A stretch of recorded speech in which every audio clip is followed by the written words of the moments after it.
Get big fast, you move and work. Our work.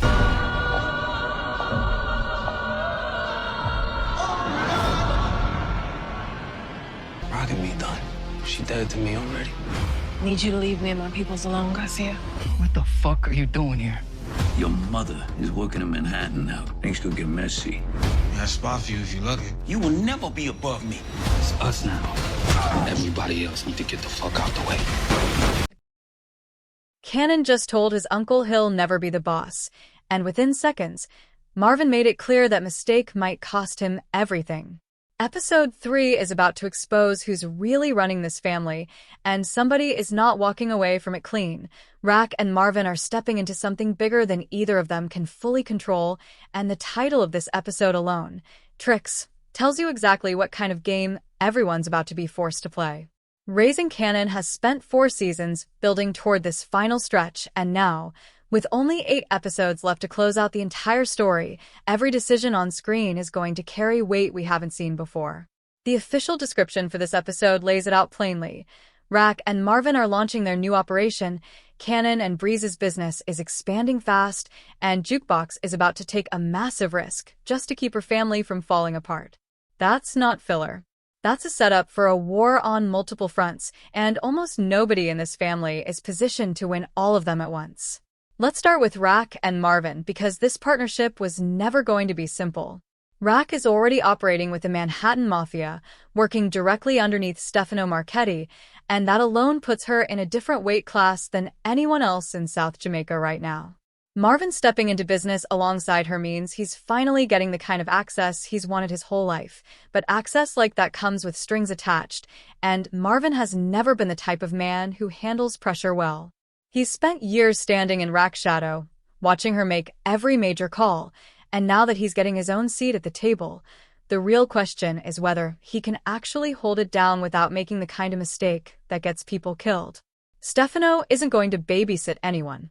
If Marvin slips, that's a problem Rack inherits, and Rack doesn't have the patience left to keep cleaning up behind her brother.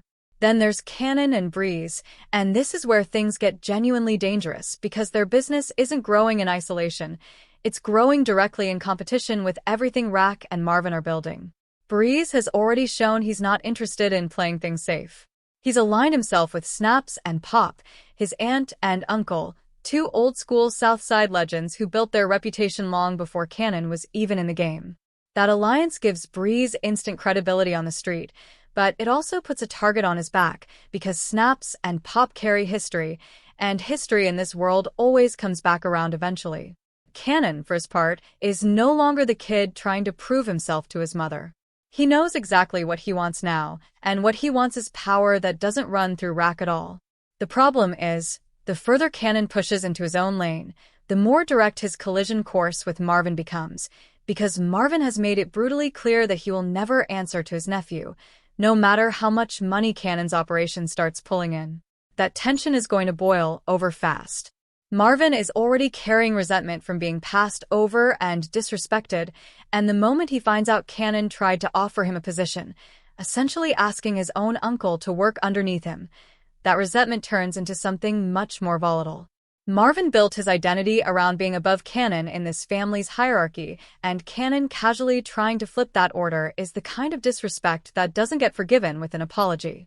Add in the fact that Marvin still doesn't fully know the truth about what happened to Lulu, and you've got a ticking clock sitting right in the middle of this episode. Because once Marvin does find out Kanan was responsible, there is no version of that conversation that ends quietly. That's not a maybe.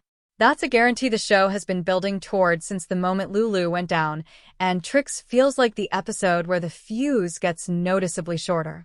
Now bring Jukebox into this, because her storyline this episode might end up being the most consequential of all.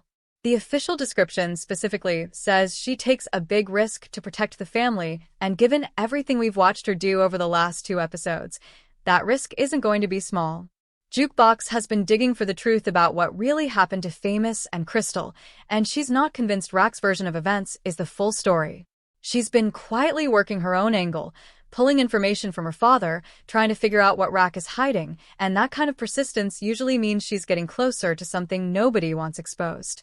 At the same time, she's still dealing with Detective Garcia, a man who's already proven he doesn't know when to back off. Jukebox made it clear she wants him out of her family's business entirely, and law enforcement characters in this universe have a track record of pushing their luck right up until it gets them killed.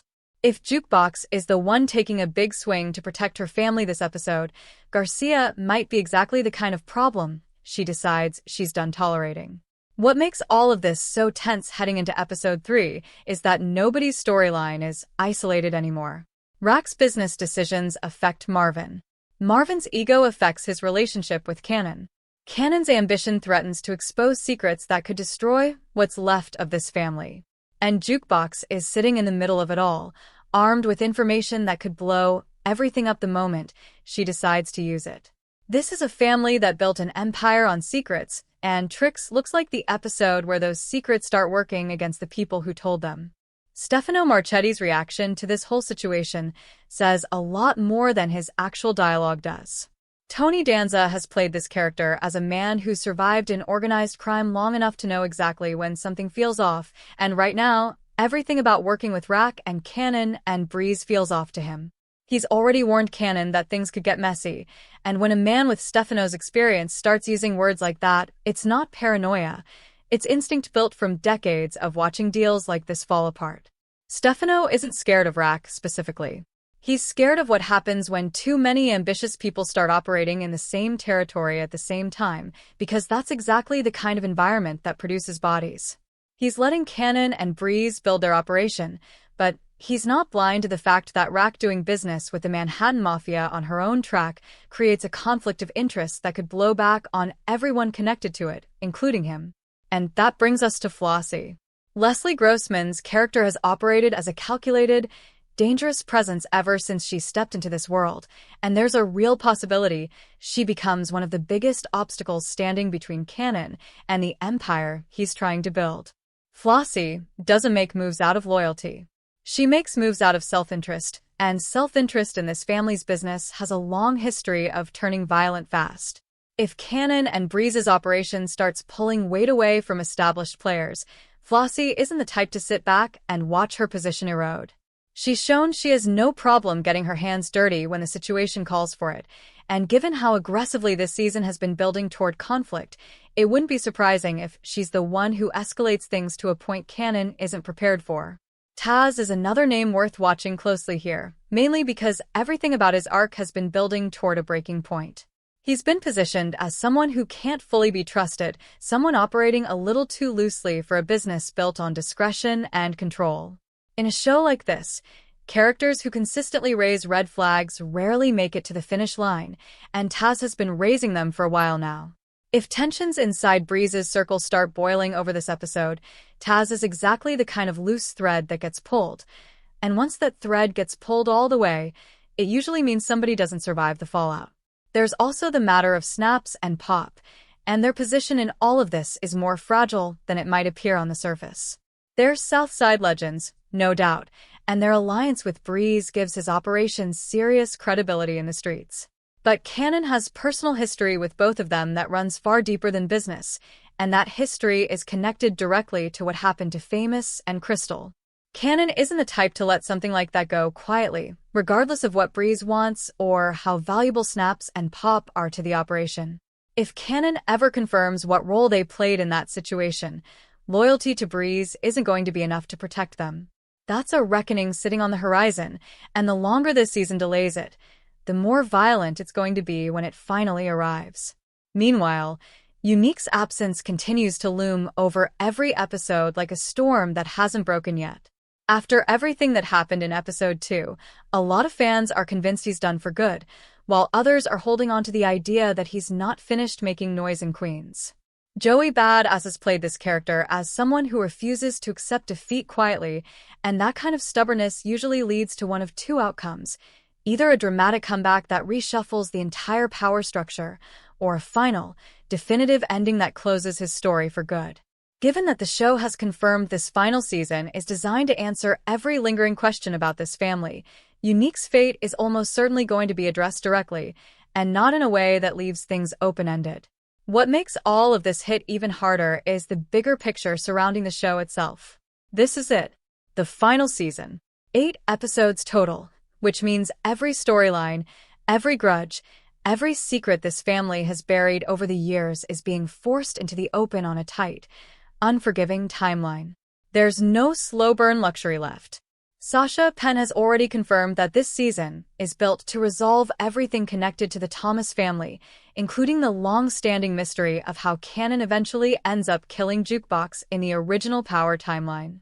That single confirmation changes how every scene in this season needs to be watched, because it means Jukebox's fate isn't just hanging in the balance for this episode, it's hanging in the balance for the entire series moving forward.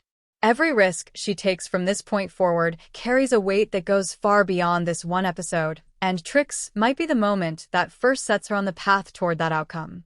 You said 3. When you step back and look at where this family actually stands heading into episode 3, the picture is almost tragic in how inevitable it feels. Rack built an empire designed to protect her children, and instead, that empire has become the exact thing tearing her children apart. Marvin wants respect he was never given. Kanan wants power he was taught to chase but never taught how to handle responsibly. Jukebox wants the truth, even if the truth ends up costing her everything she has left. Nobody in this family is wrong to want what they want, and that's exactly what makes this season so painful to watch unfold.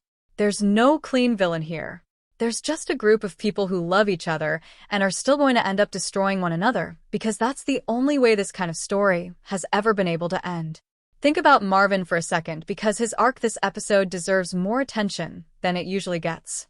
This is a man who has spent his entire adult life standing one step behind his younger sister, watching her make decisions, watching her get the respect, watching her run things while he handled the parts nobody glorified. Getting this new operation with Rack isn't just a business opportunity for him, it's validation he's been chasing for years.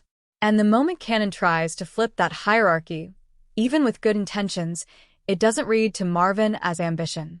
It reads as the same disrespect he's been swallowing his entire life, except this time it's coming from someone he helped raise. That kind of betrayal cuts differently, and it's exactly the kind of wound that turns family members into enemies faster than any outside threat ever could. And then there's Kanan, who genuinely believes he's building something better than what his mother created. He's not wrong that Rack's world is dangerous and unstable. He's not wrong that there's a smarter, cleaner way to run an operation than constantly cleaning up bodies and burying secrets. But Kanan's blind spot has always been his own ego, and that blind spot is what's about to put him directly in the path of people who are not going to step aside just because he wants room to grow. Breeze, Snaps, Pop, Flossie, Marvin, every single one of them has their own version of ambition, and Kanan is operating like his is the only one that matters. That kind of thinking gets people killed in this universe, and raising Kanan has never been shy about proving that point in the most brutal way possible. Jukebox might end up being the emotional center of this entire episode and, honestly, of the season as a whole. She's not chasing power. She's not chasing respect. She's trying to hold together a family that keeps lying to her, keeps using her, and keeps putting her in impossible positions just to protect secrets she never asked to carry. The fact that the show has already confirmed her fate connects directly back to the original Power timeline makes every single choice she makes from this point forward hit differently. We already know, in some form, where her story eventually leads. Watching her take a big risk this episode to protect people who haven't always protected her in return is going to feel less like a plot point and more like watching someone walk towards something the audience can see coming long before she can. That's really what makes this final season so different from everything that came before it. For 4 seasons, there was always a sense that things could shift, that alliances could realign, that somebody might find a way out before it was too late. That sense of possibility is gone now. With only 8 episodes left and a showrunner who has openly promised every loose end gets tied up, every scene in Trix needs to be watched with the understanding that we're not building toward more story anymore. We're building toward an ending. Rack's empire, Kanan's ambition, Marvin's resentment, Jukebox's desperation, Breeze's alliance with Snaps and Pop, the looming presence of the Manhattan Mafia through Stefano, all of it is converging toward a single point, and that point is coming faster than anyone in this family is prepared for. What happens to Marvin once he learns the truth about Lulu? Whether Flossie becomes the threat that finally slows Kanan down. Whether Snaps and Pop survive long enough to see the consequences of what they did to Famous and Crystal catch up with them. Whether Jukebox's risk in this episode is the first domino that eventually leads to her own devastating fate down the line. Every one of these threads is live right now, and Trix is positioned to start answering them in ways that are going to hurt to watch. This family built their entire world on secrets, on betrayal, on the belief that love and loyalty could somehow coexist with violence and ambition. Raising Kanan has spent 5 seasons proving just how impossible that balance really is, and as we head into this next chapter, it feels like the show is finally ready to make every single person pay the price for the choices that got them here. Nobody walks away from an empire like this clean. Nobody gets to choose power without eventually losing something they can never get back. And as this final season races toward its ending, that truth is about to hit this family harder than it ever has before. If this breakdown helped you see episode 3 from a whole new angle, do me a favor and hit that like button because it genuinely helps this channel grow. Subscribe if you don't want to miss a single episode breakdown for the rest of this final season, because things are only getting more intense from here. And down in the comments, tell me who you think doesn't make it out of this season alive. Marvin, Flossie, Snaps, and Pop, or someone we haven't even talked about yet. I'll see you in the next one.